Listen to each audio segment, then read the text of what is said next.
Radyo Publiko, Radyo Pilipinas.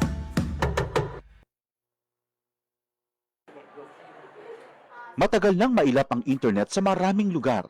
May mga gurong handang magturo, mga batang puno ng pangarap. Ngunit kulang sa internet connection. Kaya sa utos ni Pangulong Ferdinand Marcos Jr., kumilos ang Department of Information and Communications Technology at ang Department of Education para magkaroon ng internet ang mga paaralan sa mga liblib na lugar. Noong nakaraang linggo, dinayo ng Pangulo ang Island School sa Binuangan Elementary School sa Ubando, Bulacan. Para tingnan ang estado ng koneksyon, nakita ng Pangulo, maayos na ang internet. May laptop at tablets na ngayon na dati mahirap makarating sa mga isla at liblib na komunidad. Ang buong budget ng DepEd na napapakinabangan ho ng lahat ng stakeholders mula Batanes hanggang Tawi-Tawi. Maging mga paaralan sa Basilan, dinayo ng DICT at unti-unting nagka-internet ngayon. Kasama po namin si Secretary Henry po. Si Sec, asa na sila? Mas mo yatang nakakabuto. I'm Mr. President, Secretary. In Basilan, 189 schools na binigay sa aming assignment ni Seksani, 172 na yung nakakabit. Dahil ang internet sa mga paaralan ay hindi lang basta signal, isa itong tulay para mas mapalapit ang kaalaman sa bawat silid-aralan. At sa bawat paaralang nakukonekta, may mga batang mas nabibigyan ng pag-asa. Magkaroon lahat ng estudyante, magkaroon lahat ng guro ng kanilang kinakailangan na equipment at para maging mas maganda at mas maayos ang sistema natin sa pagtuturo. Sa buong bansa, tuloy-tuloy ang trabaho. Isa-isang inaayos sa mga bagay na magpapagaan sa buhay ng ating mga kababayan. Para ang edukasyon ay mas maging abot kamay ng bawat batang Pilipino, anumang isla o lalawigan sa bansa. Ito ang Presidential Broadcast Service Radyo Pilipinas. Radyo Publiko ng Bagong Pilipinas para sa Bagong Pilipino. Naghahatid ng mahahalagang balita at impormasyon na guugnay ng pamahalaan sa sambayanan. Tulay sa himpapawid ng serbisyo publiko. Radyo Pilipinas. Radyo Publiko. Ang boses ng Pangulo. Sa Iloilo, Radyo Pilipinas. 585 AM. Oras sa Radyo Pilipinas, alas 9:05 sa aga.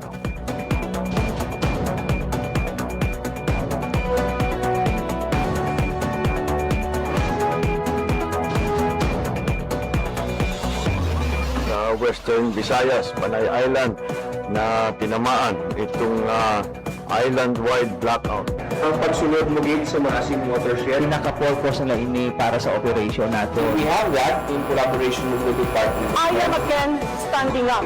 Mapigtahan ang ila freedom of expression. Sa Office of Civil Defense naman po, balita, issue, kag iban pa. Diri sa Radyo Pilipinas. Radyo Publiko.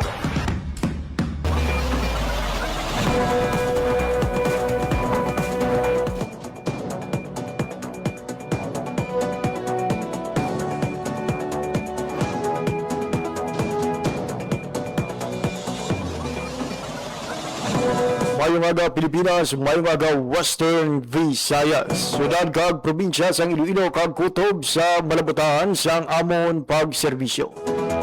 Tinggaman nga bahin sang kalibutan, naghahatag kami sang katahuran. Mayong aga, good morning sa inyong tanan. Welcome sa isa naman edisyon sang pagpakalagad sang programa Balita, Issue kag Iban pa. Adlaw na kita karon sang Lunes, Agosto 3, tuig 2026. Mga biyan, inina ang 11 sa 5 tanan ka Lunes karon nga bulan sa Agosto tuig 2026. Timbukadang Lunes mga biyan sa panibag-ong bulan. Sa kadasig mga biyan, ikawalo na nga bulan karon sa tuig 2026. Kag sa masulod nga bulan, mabatian naman nato ng mga ambahanon may gangtanan sa Paskwa. Sa ginandang mga kapod ninyo until 9:55 in the morning, ako ang inyo alagad JP Hervas. Sa atong mga sukitag palamati all over Western Visayas, sa mga kultura naton gikan sa probinsya sang Iloilo, Aklan, Antique, Capiz, Guimaras, nagsubong man sa mga abyan naton gikan sa Negros Occidental, maayad-ayad gid nga aga sa inyong tanan. Ginatamyaw ginaton sa isa kamayad-ayad nga aga ang tanan nga mga overseas Filipino workers and Filipinos living abroad na nagaupod sa aton nga pagpangalagad pinaagi online. Ang palatuntunan, balita, issue kag iban pa inyo mabatian live sa 585 kHz sa lisuan sang inyong mga radyo. Kag live man kita nga mabatian pinagi sa aton official Facebook page ang Radyo Pilipinas Iloilo. Radyo Pilipinas, Radyo Publiko, Radyo Pilipinas. Mabiyan sa atong pagpangalagad subong adlaw sang Lunes. Mangingo pa daton sila lamang madugay makabiyan ang tag-iya sang Chandis Integrated Farm gikan sa probinsya sang Capiz. Ang iya sining kaumahan ang nagserbe nga ulutuan sa mga pamatanon nga luyag nga magtuon tuhoy sa pagpanguma. Ibaluon naton mga biyan ang istorya ni Mama Princess Bacolod Calanza. Nagang iya sining nga mga inagyan sa pagtukod sang Chandis Integrated Farm. Paano bala ini naghatag sang inspirasyon sa iban pa nga mga pamatanon sa probinsya sang Capiz na magka-interes man sa agrikultura. Ina ang hibaluon naton mga biyan sa hindi lamang madugay sa aton nga pagpangalagad subong iyang aga. Pero antes kita magpatpat sa aton sining nga mga balita kag subong man pagpakigangot sa aton sining nga bisita of the day. Maga-check ana kita partners ang latest update sa lakat sang panahon. Ibaluon naton sa Pag-asa Iloilo mangin paniempo subong adlaw sang Lunes. Especially sa mga lugar, mga biyano nga masaming kinaulan, especially pag-abot sang hapon, tub-tub sang kagabihon.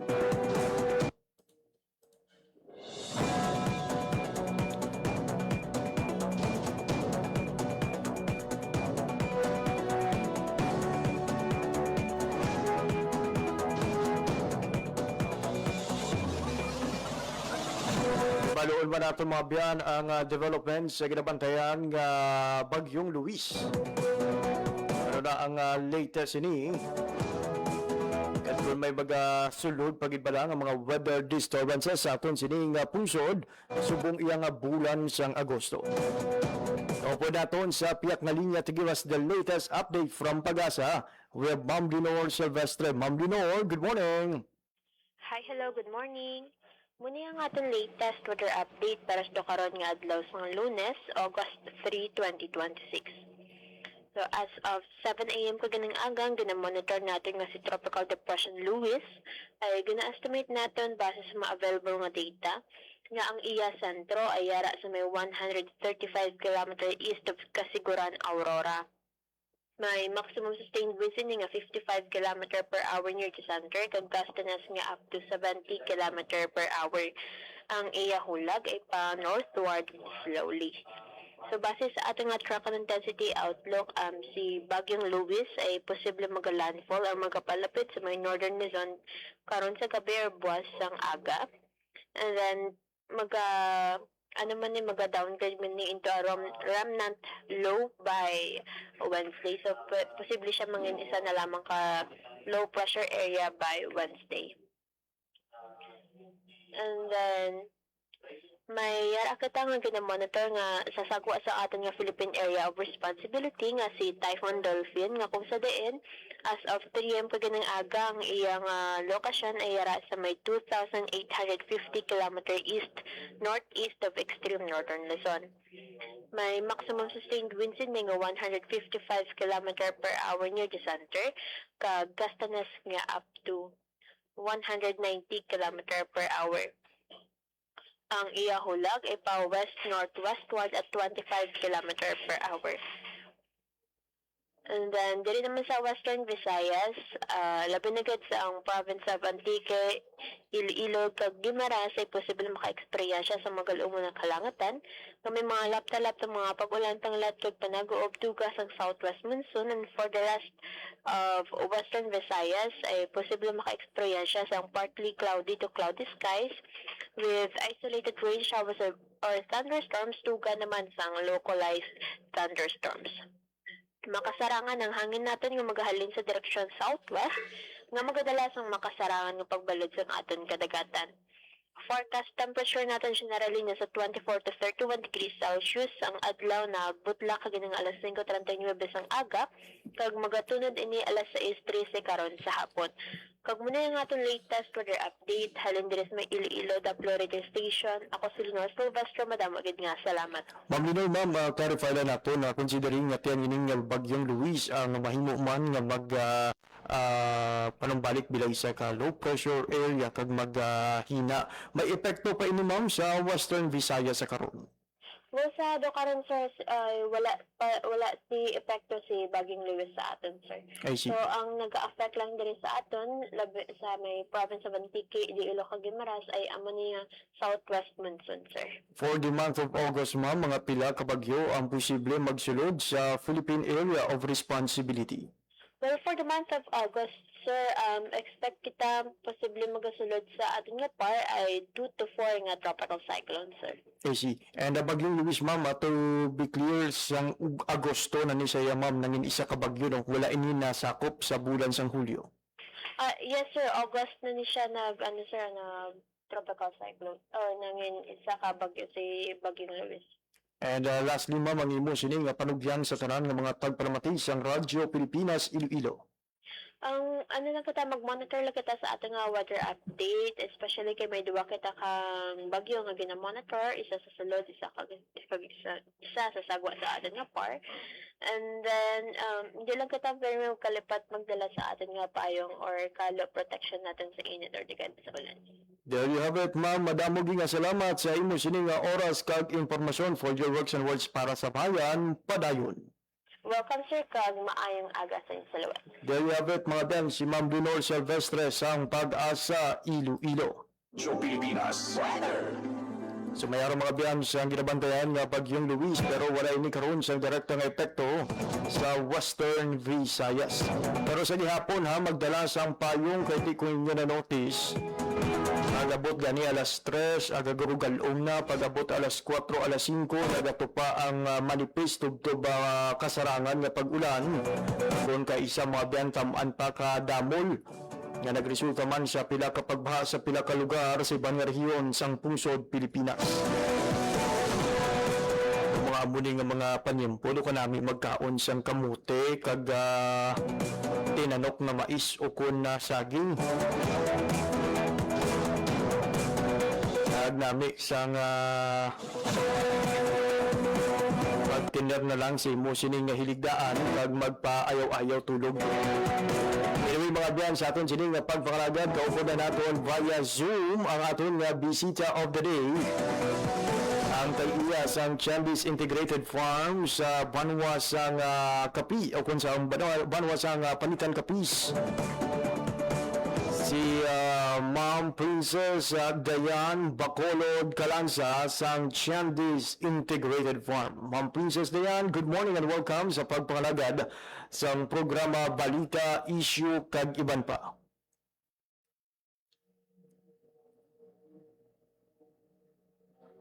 Good morning, ma'am. Good morning, sir. Good morning. Ma'am, thank you good for accepting our interview. For the information sa aton sining mga kulturan, si Ma'am Princess nakaupod tanan ni siya in the previous nga mga episodes sang programa Youth Connect. Kag I'm sure no na tigayon man nga ma-interview si Ma'am Princess iban pa nga mga public affairs program sa Radyo Pilipinas. But we are interested to know the developments no, sang iya sining gintukod nga Chandis Integrated Farm. Ma'am Princess, sa mga first time mabatian ang Chandis Integrated Farm, mahimo mo ba kami mamahatagan sang a little background paano nagsugod ang Chandis Integrated Farm? Ngayong aga gid sa tanan niya tagpalamati sang Radyo Pilipinas. Ang Chambis Integrated Farm, isa ni siya ka learning site for agriculture, very located sa Barangay Timpas, Panitan, Capiz. Pero ang story sini, Sir JP, nag-start kid kami tungod sa programa sa Department of Agriculture, amo ang iyang Farmers Challenge sa year 2021. So kami gid Sir JP ang pioneer batch nga nag-join sa contest sa sang YFC, kag isa man ko sa pioneer nga mga winners. Kag dako gid man pagpasalamat nga nagdaog kami sa YFC. Ma'am Princess, ining Chandis Integrated Farm, mga ano na kadugay ini ma'am nga naga-operate kag nagsugod gid bala ini nga dako na nga daan nga farm para sa aton sining nga mga kauturan nga luyag man magtuon tuhoy sa agrikultura. Magsugod kami sir tungod sa programa sang DA.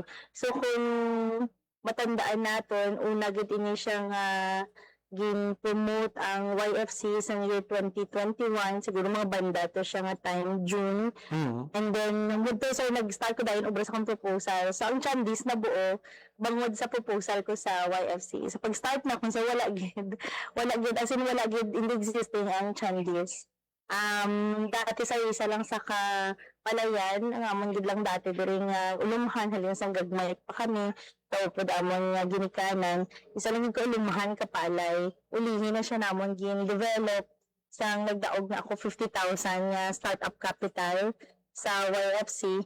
And then dito dayon sir, umpisahan ko kag yun, I am so happy gid nga manag-ano na kami sir, manag 5 years na kami nga operational kag sige gid gyapon kag mahambal gid nga achieve gid naman tagline nga sustainable family farm. Karami pa matiyan ma'am no that the simple program of the Department of Agriculture naghatag gid si imo sang dakong oportunidad gid karon padayon nga naghatag si imo sang grasya kag kahimungayaan si imo sining pamilya Ma'am Princess. Ma'am Princess, kung di ko magsala ma'am, ikaw ma'am nagtrabaho before no sa hotel industry o sa tourism sector kag nagdesisyon iya nga magbalik sa agrikultura. Yes sir JP, tandaan mo pa ako ato sir ang graduates ng BSHRM, nagtrabaho man ko sa Boracay kag diri sa Capiz, pero nag-decide ko sir nga magpanguma bangod man sa naging trabaho ko kay di ba nagilanda that time, bago pa lang ko sa tourism industry. And then pag gilanda sir nakatrabaho ko sa isa ka NGO kag dito ko mas na-appreciate ang pangubuli sa mga mangunguma sa na-assign ako sa mga kabukiran kag nag-immerse gid ako sa sinimana kaupod kag mga buli upod sa ila. So mas na-motivate, na-inspire ko nga aside nga parents ko mangunguma kundi nga damo-damo sa communities gali nga sabi ko to bala sir kaya gid kumita sa pagpanguma. Medyo kulang lang gid sa education siguro kag sa modern technology ang mga mangunguma natin medyo sa upland area mo na tinatawag namon that time ang the least, the last, and the lost ng mga communities naton sa muna. So na-inspire ko sa ila, mahalin ko di after 2 years pero ipakita ko sa inyo nga may ara gid kita sa pagpanguma. Kag gindala ko na sila di sir halin sa to 1 year after gindala ko na sila dire kag ako mismo nagakadto ko sa ila para maghatag sa mga libreng seeds kag i-train sila sa different nga mga skills nga na-learn ko man through training sang API, sang DA, region kag iban pa nga agencies. Ma'am Princess, ang una naton nga interview sa imo, nagapanugod pa lang ang Chandis Integrated Farm. Now that you are 5 years na nga naga-operate, ano ma'am ang mga pagbago kag so far ano nga mga achievement ang makabig naton nga mahimo magserbi inspirasyon sa iban pa nga pamatanon?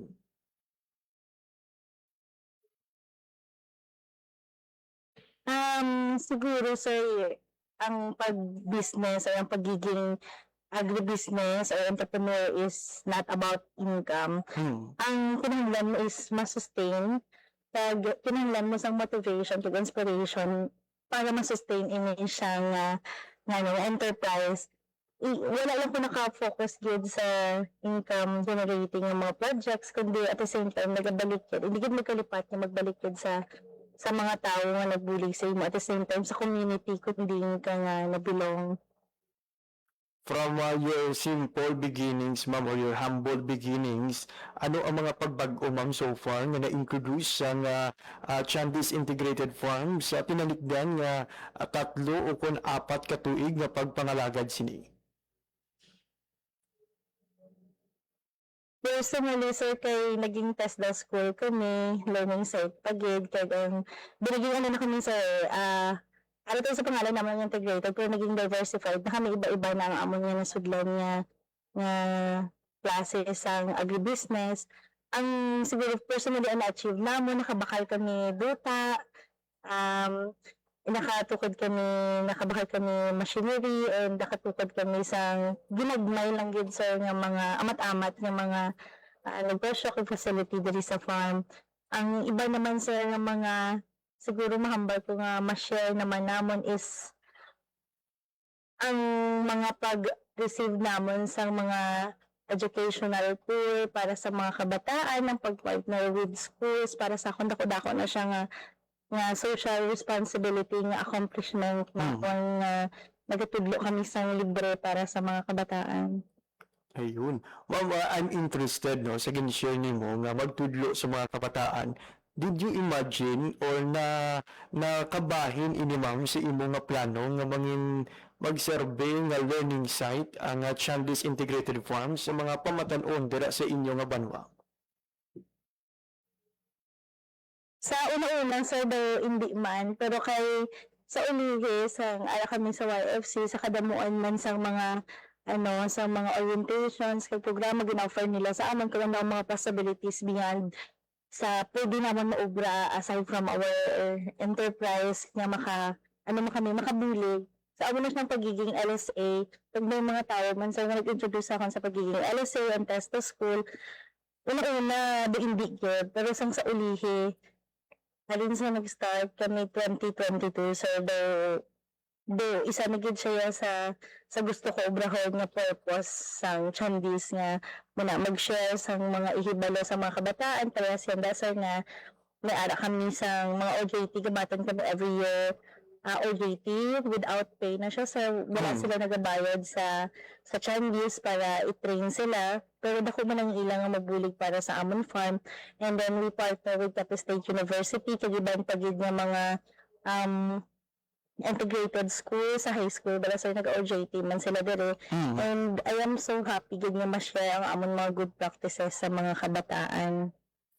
I am interested gid no to know this endeavor nga padayon no karon ang pagtudlo sa mga pamatan-on, because as earlier you shared, ma'am, no, may mga kulang sa impormasyon, kulang sa ihibalo, and here you are no nagahatag sang solusyon para sa sining problema pinagi sa pagtudlo sa mga kabataan kung paano bala ang mga pamaagi kagang husto nga mga diskarte para magmadinalagon sa pagpanguma. Ma'am Princess, sa subong ma-recall mo, ma'am, kung pila na ka mga estudyante ang imo sining pigayon nga natudluan matapos magpaidalom sa OJT or community immersion sa ila sining bulutuhan?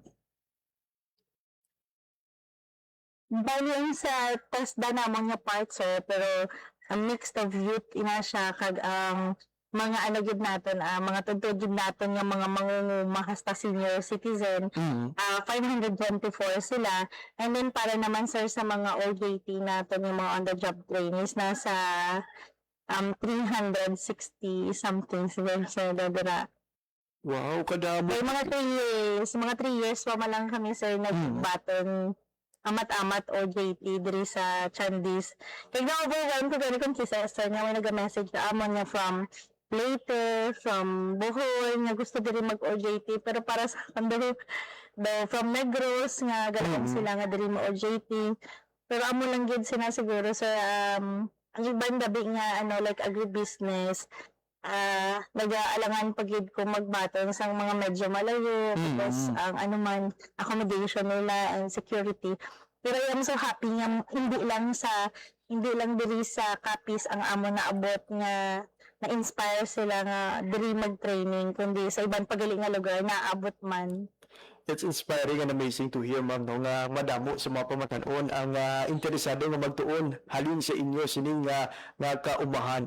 Ma'am, for the benefit of those who are planning nga mag-apply man as OJT dira sa Chandis Integrated Farm, ano bala usually kadugay kag ano ang mga ginatudlo sang inyo sining nga farm sa ila? Usually, sir, nag-base gid kami kung ano ang ara sa ilang nga required nga number of hours nga duty. So, for example, sir, sa mga college students natin, may ara sila required nga 240 hours. And sa ato naman yung mga grade 11 or grade 12 nga may strand sa agriculture, usually nasa 100 to 120 hours na yata sila, sir. Depende gid, sir, sa ilang nga required hours. And then nga kung sinadayon ginaubra, nag-obra dayon ako sinasang session plan. Depende man sa kung ano ka lawig ang ilang ano nga makompact ang training kag nga rabi sir kapag grade 11 and grade 12 may ara sila specific na training nga gina aim like agri-crops na siya and or organic agriculture. And then with college naman niya sir kung ano dira ang existing dira sa farm pwede sila maka-adjust. Okay, So, ano ang pwede tudlo sa ila? Bali, Ma'am Princess, ang inyong mga kabataan or pamatanon nga nag-apply as OJT dira sa inyo sining nga farm. Dira mismo ini sila, ma'am, nagatulog, tinergid all throughout their OJT. Yes, sir. Ang ibang kalabanan sa kay ang area David Reserve sang campsite, ginrentahan ko na for the purpose gid sang OJT man para last year abi sir nag-OJT dire. So free ko ang accommodation. This year sir nagsukot lang ko minimal para lang sa electricity nila. So na-experience ko sa mag-OJT before sa Boracay. Na-experience ko kung ano gid siya katama ka budlay financially.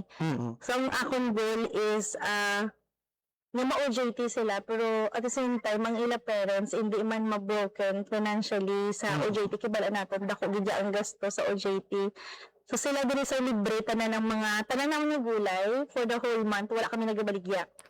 Intended lang siya for free para sa mga OJT and ang ila lang gid bayaran is ang ila kuryente ang tubig namon is deep well lang naman.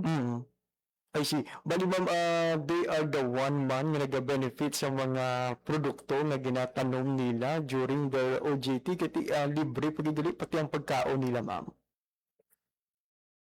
Yes, sir, sa mga gulay nila, prutas nga available diri sa farm kutob sina. Once nga magsulod, sir, example, nagsulod sila August 1, di na kami sinadayon sa magbaligya kay para na gino sila kay 114 man sila yun da. So daw halos, as in damo sila sa ina kung kauyo na gid sila utan, wala gid sila problemahon. Lupos na lang nila problemahon sa gulay nila para sa ila panadaan. Grabe, ma'am, I can feel the effort mo gid, no, kagang imo sining sincerity to help our young farmers, not only sa mga nagapanugod o nakasugod na, kundi sa mga nagahandong pala nga magsugod bilang isa ka mga mangunguma. Ma'am, paano naman ang income mo considering ati wala na ka mo nagabaligya and here you are, nag-train pa sa mga OJTs, paano makasurvive ang Chandis Integrated Farm? So, na-mention ko kagina, so ba naging diversified digid dabi kami. So, pag-start namon sa YFC, amon niya ginumpisahan is simple lang gid nga native chicken, kag pagkatapos sir, ang amon niya kalamansi daw gin-enhance ko lang ako na ang nagsawo salin sa akong parents. So, yun so may araw kami dabi nga halo-halo na may test the school, may transplanting service kami sa rice, may ara kami nga nursery nga mga seedlings na ginabaligya, may ara man kami nga mga fruit bear, naging na siya, naging diversified. So sa lingkod ko to, without ang vegetable, hindi gihapon kami mabandog, we can still stand balasa nga, kung hindi man nga kami makabaligya vegetable subong, pero ang balik naman dabi sir nga output sa mga kabataan is really worth it man. Natudluan sila kahit magrenta pa kami machineries para lang magkabalo sila. So tanan sila sir, hindi sila makagraduate diri kung hindi sila kabalo mag grass cutter, mag-operate sang machinery sa transplanter, sa traktura na isa-isa gid kay ganito yung demo kasi wala gid ko halos naga-button schedule bilog nga bulan kay para isa-isa ko gid sila matutukan nga ganito yung demo with grades sa mga mga activities nila.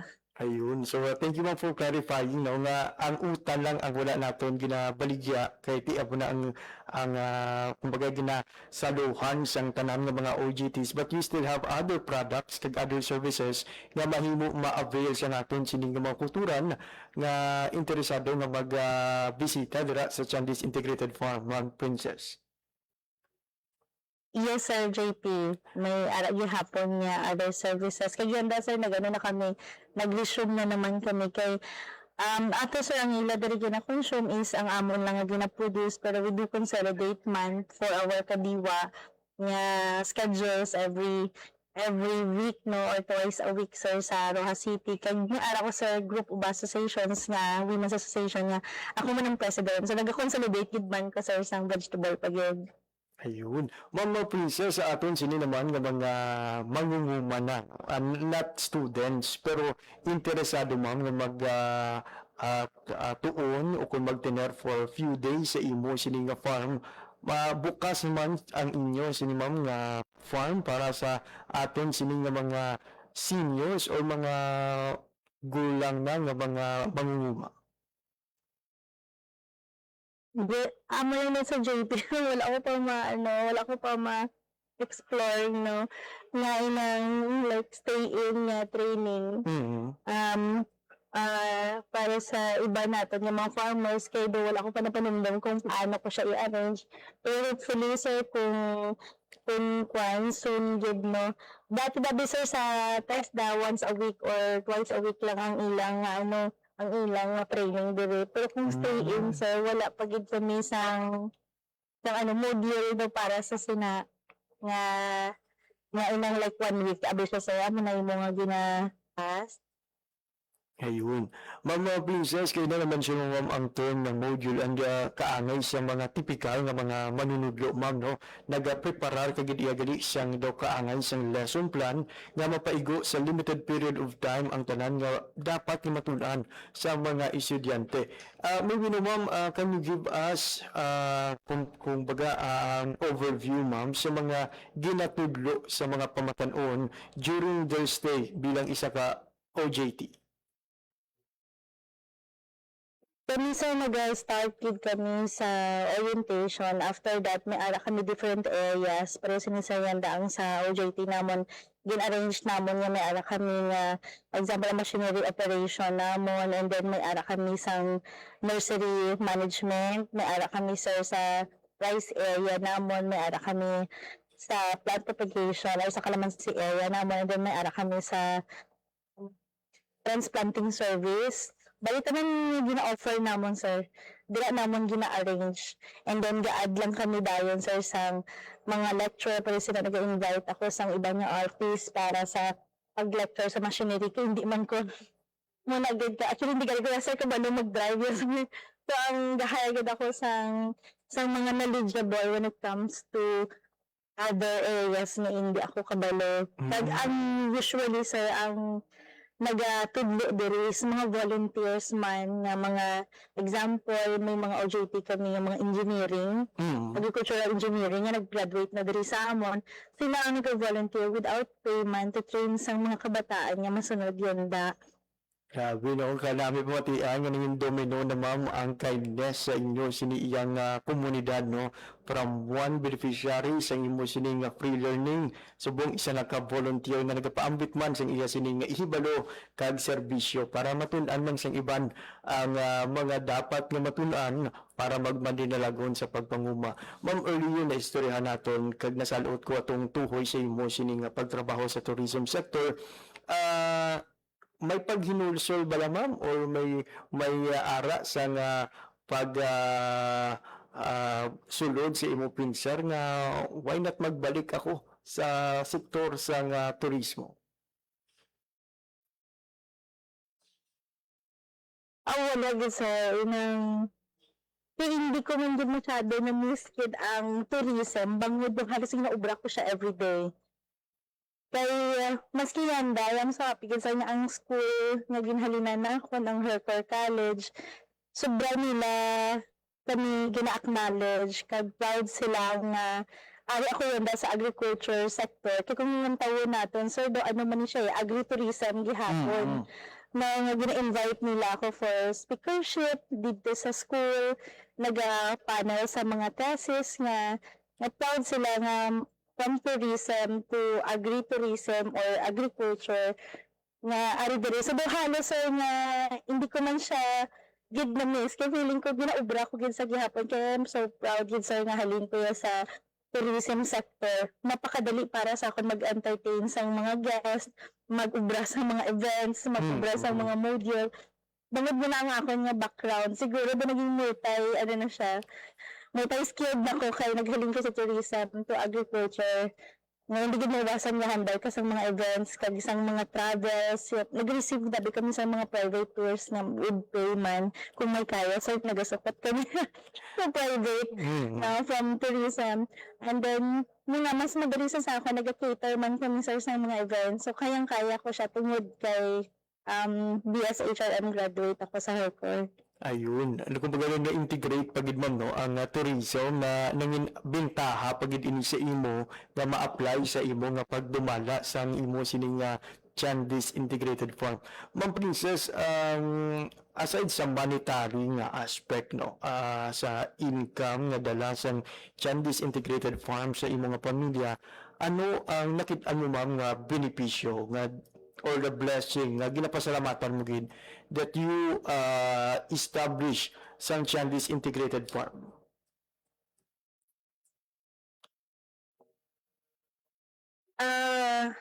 Muni siguro sa mismo nga ang Chandis isa gid sa ka-blessing kay doon kita ko gid kung ano akong purpose aside sa na-mention mo kanina sir, aside sa pagiging financially stable, hindi man siguro sa pero at least tama-tama lang gid bala ang amon nga income nga magbuhi man kami kag maka-share sang kung ano ang amon nga mga technologies diri sa farm.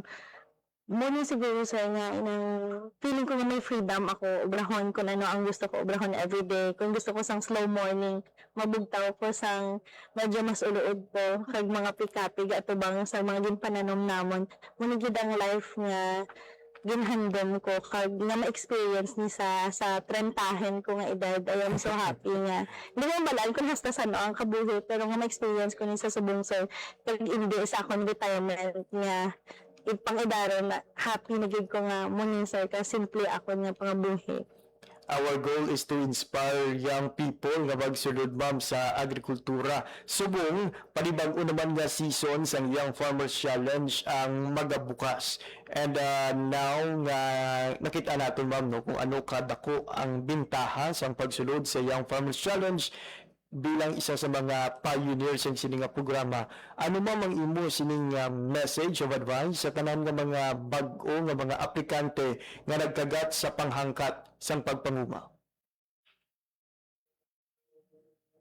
Ang advice ko lang sa ila siguro in order to sustain kay madamo ang interested, madamo sang ideas, madamo sang pwedeng negosyo under sa agriculture from production to processing to value adding. Pero ang mahambal ko lang is maging motivated, pangitaon nila ang ila purpose kag para na siguro yung passion kay mo na ilagin kwan. Pero ang purpose kay nila ang consistency sa ilang enterprise para ma-sustain nila ini. Kay kung nakita na nimo dira ang imo nga purpose kag ara gid dira ang imo nga tagipusoon sa sinang enterprise, hindi ka basta-basta matiphag lang. Example, ang gina-example ko sa is kung may disaster, kung mo na sa agriculture, kung may disaster ka, hindi ka basta-basta susuko, hibalaan mo, pwede ka naman bumangon liwat kag mag-start na naman liwat. Motivated ka kag ara gid dira ang imo nga tagipusoon and maging flexible kag try to anong exact word nga nga hindi ka lang pulong dira, inang mag-explore ka nga magiging diversified ang imong nga income.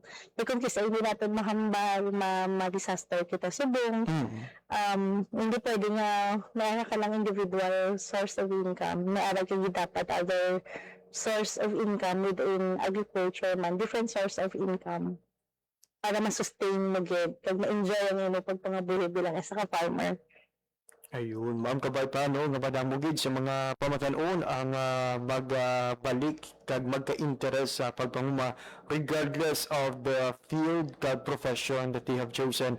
No, kaangay nimo ang imo siniya nga kurso via sa HRM o kung sa tourism na sector, but still no, you found ways para nga magbalik sa pagpanguma kagamito ng imo sining tinunan para nga magpabaskog ang sektor sa kaumahan.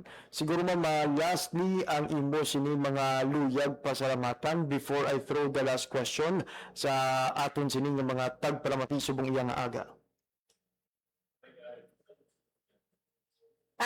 Of course, sir, thank you, Sir JP, nga ginhatagan mo kami sa bungsang platform nga ma-share ang amon nga storya liwat na after sobra na 4 ka tuig. And thank you so much gid sa gihapon paliwat-liwat sa Department of Agriculture kag sa programa nga gin-offer ninyo na mahatagan sang highlight ang mga kabataan nga magbalik into agriculture and agribusiness kag sa akong gid pamilya nga nag-support sa akon halin sa umpisa sa mga tawo nga hindi ko pamilya pero nagpati nga kaya na akon. And of course, sa different agencies pa like ATI, TESTA, DOST, DTI, nga isari nga willing to support Chinese para maging stable gid kami. And of course, sa amon gid nga mga nga mga partners man, nga mga schools, kag iban pa nga mga private organizations, and sa amon yung mga sukit nga nagatangkilik din sa amon produkto para para ma-sustain gid kami kag nagapati nga mayara kami sang ikasara nga ma-deliver ang inyong mga needs. Thank you so much gid sa inyo tanan. And lastly, Ma'am Princess, ang imo sining mensahe sa tanan naman nga pamatanon, tanan nga mga tagpalamiti naton subong iyang aga. Sa tanan, ang message ko sa tanan nga mga pamatanon kay nagapamati subong do na share ko manigani sa kanya personal Facebook account nga kung may kabataan subong gusto niya maging teacher, maging doktor, maging lawyer, maging astronaut or scientist, pursue your dream, kayo muna ang handong mo. Pero tayo buligan natin ang aton nga community nga maging food secure kag hindi pagkalimtan nga magtanom kita sa aton nga mga palibot, and part of your dream man nga maging food secure kag sustainable ang aton nga mga tagsa-tagsa kapamilya kag community. So good luck and God bless kids sa maski ano ang inyo gusto i-pursue in life, and kabay nga maging masinadjahon kag happy ka mo sa kung ano man ang inyo gusto piliin. And ang agriculture sector isa gid ko sa makapamatuod nga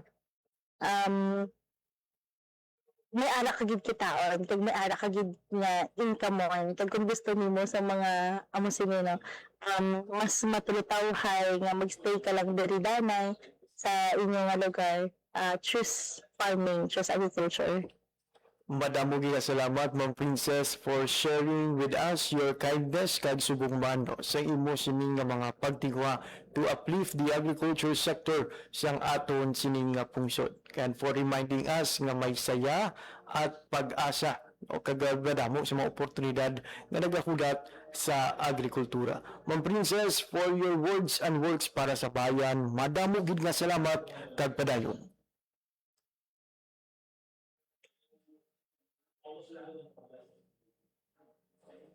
Yes, thank you so much, Sir JP, sa tanan nga pamati. There you have it, mga yan, si Ma'am Princess Dayan Bacolod Calanza, ang tag-iya sa Chandis Integrated Farm sa probinsya ng Capiz. O kanami ka story ni Ma'am Princess, no? From a winner o kung recipient sa Young Farmers Challenge o kung DAYFC. Subong mga biyano, isa na ka stable nga farmerpreneur or agripreneur. Naging gamit ang iya sini nadagaan nga pondo sa pagbakal sang duta na subong naman nagaserve nga learning site. Hindi lamang sa mga mangunguma kundi sa mga pamatanon nga may huyog kag luyag man nga mangin isa ka mga mangunguma. Kabay nga iya sining istorya mga biyan magserve nga reminder sa aton that regardless of your profession, mapa-broadcaster ka man,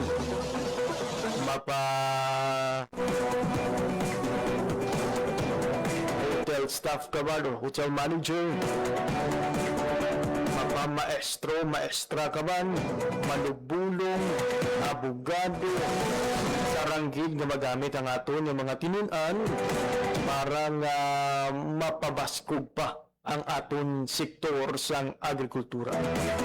And who knows, o kaangay ni Mama Princess, makita naton sa agrikultura ang kalipay na hindi natin makitaan bisan madamo pa kita sang kwarta kung mga panggad sa kabuhi. Kabay nga pamarisa naton ang kaaluan ni Mama Princess. Imagine naga OJT ka na. Minimal ang imo sini nga pagabayran, libre pa ang mga utanon nga pwede mong masudan. Sigurado gid nga preska kay halin pa sa kaumahan nga inyo man mismo nga ginaalagaan o kung ginatanom. Alas 9:49 sa aga sa mga bag-ong nga mga aplikante sang Young Farmers Challenge. Oh, God bless gid ha. Napatigi kita sa ikasarang ninyo tanan kag sa maid-id nga suporta kag mabaskog nga suporta kag maid-id nga proseso sa DAYFC mga biyan. Makakilala kita sa panibag-o nga mga successful agripreneurs sa madali nga panahon. Samtang sa iban panaton nga balita mga biyan sa bahin sang Negros Occidental. Formal na mga biyan nga labaton sa aton sining nga mga barangay opisyal sa probinsya sang Negros Occidental ang masobra sa 120.2 million pesos naging tingog nga balor sang bulig pinansyal. Ang ining bulig mga biyan ang nagtag sidalom sang bawat barangay makikinabang program. Nagatuyo mga biyang suportahan ang mga grassroots level sa dalong sang programa. 100,000 pesos ang ginpain ni Presidente Ferdinand R. Marcos Jr. para ihatag sa 5 kanapilian nga benepisyaryo sang Bagong Pilipinas Barangay Scholars Program na makabaton sang tig 20,000 pesos. Samtang ang nabili naman nga 100,000 ka pesos ang gamiton para sa mga proyektong maging tumod ipatuman sang tagsa ka barangay. Sa nagligad nga Hulyo 31, isa ka ceremonial distribution ang giniwat sa Panahad Park and Stadium. Naging pangunahan ni Cabinet Secretary Benjamin Abalos Jr. Sukod kay Negros Occidental Governor Bong Lacson kay iban pang opisyal sang probinsya. Sa iya nangin minsan nagpasalamat si Governor Lacson kay Presidente Ferdinand R. Marcos Jr. bangod sa padayon nga pagbulig sa mga komunidad sa bugos nga pungsod. Samtang ginpasalig naman ni Cabinet Secretary Abalos na magapadayon ang suporta sa gobyerno sa mga programa na magahatag sa kasulhayan sa tagsa ka Pilipino. Oras sa Radyo Pilipinas, alas 9:51 sa aga. Wain kita sang oras kung nabilin sa aton sining pagpakalagad. Dari nagdamang kutob atong edisyon sa mga adlaw sang Lunes, Agosto 3, 2026. Sa ngalan sa akon mga katuwang teknikal, Mr. Alan Defantes sa studio at Mr. Rochelle Jones Sotahero sa transmitter. Ako naman ang inyo ng inalaga, JP Harbas. Madamo nga salamat sa inyong pagpamati. Maayong aga, Pilipinas. Balita, issue, kag iban pa. Diri sa Radyo Pilipinas. Radyo Publiko. Radyo Pilipinas. ang inyong tulay sa himpapawid ng serbisyo publiko. Ang Presidential Broadcast Service, Radyo Pilipinas, Radyo Publiko. Radyo Pilipinas. Radyo Publiko.